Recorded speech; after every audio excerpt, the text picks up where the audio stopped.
বার্ধক্য ভাতা প্রকল্প নিয়ে আবারও একটি নতুন আপডেট চলে এলো। বার্ধক্য ভাতায় সেপ্টেম্বর মাসের টাকা কবে দেবে তার তারিখ ঘোষণা করা হয়েছে এবং এছাড়াও আবারও শুরু হতে চলেছে নতুন সংযোজন। খুব শীঘ্রই শুরু হতে চলেছে নতুন আবেদন। কতজন উপভোক্তা নতুনভাবে আবেদন করতে পারবেন, কবে দেওয়া হবে বার্ধক্য ভাতা প্রকল্পে সেপ্টেম্বর মাসের টাকা, এই প্রকল্পের সুবিধা পেতে কী কী যোগ্যতা লাগবে, সম্পূর্ণ বিষয়টা বিস্তারিত আলোচনা করব আজকের ভিডিওতে। তো হ্যালো বন্ধুরা, আপনারা দেখছেন WBTech 2.0 ইউটিউব চ্যানেল। তো বন্ধুরা, আমাদের আজকের ভিডিওটা অনেক ইনফরমেটিভ হতে চলেছে, সুতরাং আপনাদের কাছে অনুরোধ ভিডিওটা একটু স্কিপ না করে পুরোটা দেখবেন। আপনারা যদি আমাদের চ্যানেলে আজকে প্রথম আসেন তাহলে অবশ্যই আমাদের চ্যানেলটি সাবস্ক্রাইব করবেন, পাশে থাকা বেল আইকনে ক্লিক করে নোটিফিকেশান অল সেট করে রাখবেন, যাতে করে এরকম ইনফরমেটিভ ভিডিও সবার আগে আপনার কাছে পৌঁছে যায়। তো আর দেরি না করে চলুন আজকের ভিডিওটা স্টার্ট করা যাক। তো বন্ধুরা দেখুন, এখানে বলা হয়েছে পশ্চিমবঙ্গ রাজ্যের দরিদ্র শ্রেণীর 60 বছরের ঊর্ধ্বে বয়সী মানুষদের আর্থিক সহায়তা প্রদান করার জন্য রাজ্য সরকার চালু করে এই বার্ধক্য ভাতা প্রকল্প। এই প্রকল্পের মাধ্যমে প্রতি মাসে রাজ্য সরকারের পক্ষ থেকে 1000 টাকা করে বার্ধক্য ভাতা দেওয়া হয়। অর্থাৎ পশ্চিমবঙ্গ রাজ্যের যারা দরিদ্র শ্রেণীর মানুষ রয়েছেন এবং যাদের বয়স 60 বছরের বেশি রয়েছে তাদেরকে আর্থিক সহায়তা প্রদান করার জন্য রাজ্য সরকার এই বার্ধক্য ভাতা প্রকল্প চালু করেছে। এই প্রকল্পের মাধ্যমে রাজ্য সরকারের পক্ষ থেকে তাদেরকে প্রতি মাসে 1000 টাকা করে ভাতা দেওয়া হয়। বর্তমানে পশ্চিমবঙ্গে বার্ধক্য ভাতার উপভোক্তার সংখ্যা রয়েছে 20,15,000, কিন্তু এটা বরাদ্দ করা হয়েছে 20,65,000 মানুষের জন্য। বাকি 50,000 মানুষ এখনও পর্যন্ত এই সুবিধা থেকে বঞ্চিত রয়েছেন, কারণ কেন্দ্র সরকারের কোনো টাকা দেয়নি। অর্থাৎ পশ্চিমবঙ্গ রাজ্যে 20,65,000 মানুষের জন্য এই বার্ধক্য ভাতা প্রকল্প বরাদ্দ করা হলেও বাকি 50,000 মানুষ এখনও পর্যন্ত এই প্রকল্পের সুবিধা থেকে বঞ্চিত রয়েছেন।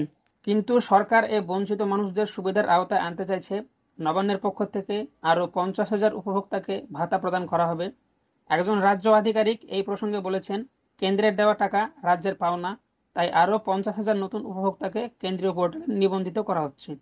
অর্থাৎ যে 50,000 উপভোক্তা এখনও পর্যন্ত এই প্রকল্পের সুবিধা থেকে বঞ্চিত রয়েছেন, নবান্নের পক্ষ থেকে তাদেরকেও নতুন করে ভাতা দেওয়া হবে। এখানে আরও বলা হয়েছে, উল্লেখ্য যে কেন্দ্রের কাছে রাজ্যের বাকি পাওনা রয়েছে 15 লক্ষ কোটি টাকা। এদিকে সাধারণ মানুষের পাশে দাঁড়াতে অনেক জনকল্যাণমূলক প্রকল্প যেমন লক্ষ্মীর ভাণ্ডার, বার্ধক্য ভাতা, স্বাস্থ্যসাথী প্রভৃতি সুবিধা দিচ্ছে রাজ্য সরকার। কিন্তু বরাদ্দকৃত টাকা না পেয়ে বিভিন্ন জনকল্যাণমূলক প্রকল্প চালাতে রাজ্য সরকার ক্রমবর্ধমান চাপের মুখে পড়ছে। আরও 50,000 মানুষকে ভাতা দেওয়ার সিদ্ধান্ত তাই অনেকটা তাৎপর্যপূর্ণ হয়ে পড়েছে। অর্থাৎ কেন্দ্রের কাছে 15 লক্ষ কোটি টাকা বাকি থাকার কারণে রাজ্য সরকার তাদের জনকল্যাণমূলক প্রকল্পগুলি চালাতে হিমশিম খাচ্ছে। তাই এই 50,000 উপভোক্তাকে বার্ধক্য ভাতার টাকা দেওয়া অত্যন্ত জরুরি হয়ে পড়েছে। তো এখন প্রশ্ন হচ্ছে, বার্ধক্য ভাতায় দেওয়া টাকার পরিমাণ কত? তো দেখুন, এখানে বলা হয়েছে মূলত কেন্দ্র সরকার এই বার্ধক্য ভাতার খুব অল্প পরিমাণ অর্থই প্রদান করে। 60 থেকে 80 বছর বয়সীদের জন্য 200 টাকা এবং 80 বছরের উপরে বয়সীদের জন্য 300 টাকা প্রদান করে কেন্দ্র সরকার। এদিকে 2021 সালে রাজ্য সরকার বার্ধক্য ভাতা পেনশন 1000 টাকা বৃদ্ধি করেছে। অর্থাৎ মাথাপিছু প্রদান করার সময় রাজ্যের পকেট থেকে 6 থেকে 700 টাকা ব্যয় করতে হয়, যা নবান্নকে অনেকটা ভাবাচ্ছে। তবে নবান্ন সূত্রে খবর, ইতিমধ্যে আরও 50,000 নতুন উপভোক্তাদের এই প্রকল্পে নিবন্ধিত করা হচ্ছে। অর্থাৎ বার্ধক্য ভাতার টাকা হিসেবে কেন্দ্র সরকার 60 বছর থেকে 80 বছর বয়সীদের 200 টাকা এবং 80 বছরের উপরে বয়সীদের 300 টাকা করে দেয়, যেটার পরিমাণ অনেকটাই কম হওয়ায় রাজ্য সরকার 2021 সালে মাথাপিছু 6 থেকে 700 টাকা দিয়ে প্রতি মাসে বার্ধক্য ভাতা পেনশন হিসাবে 1000 টাকা করে দেয়, যার কারণে নবান্নের উপর অনেকটাই চাপ পড়ছে।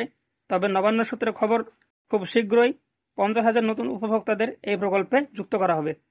তো এই প্রকল্পে টাকা পেতে কি কি যোগ্যতা লাগবে? তো দেখুন, এখানে বলা হয়েছে এই প্রকল্পের সুবিধা পেতে হলে উপভোক্তাকে পশ্চিমবঙ্গের স্থায়ী বাসিন্দা হতে হবে, উপভোক্তার বয়স 60 বছর বা তার বেশি হতে হবে।